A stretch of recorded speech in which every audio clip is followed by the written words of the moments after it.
Ama devir bu espire,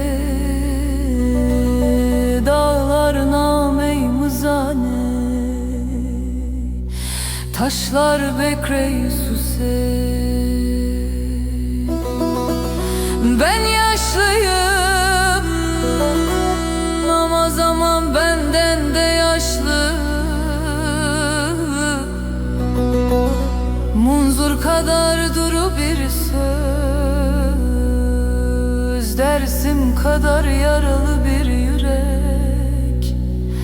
Eğilme vatemi, çünkü eğlen boyun ne. Onur eşi kesto baş eğmeyenlerin türküsüydü sözüm.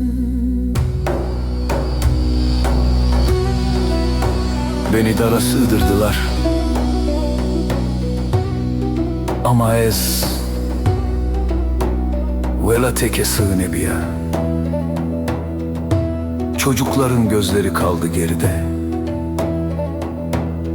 yarım kalan işler. Lo, yalan rayışım ne, zulümra barış ne.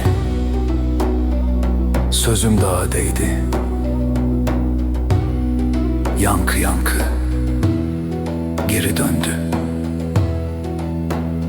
Şıma bizane ez nemir ya.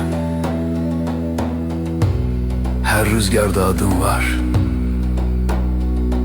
her susuşta bir çığlık.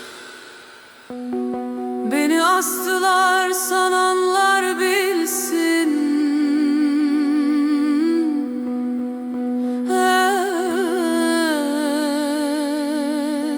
dersim deme.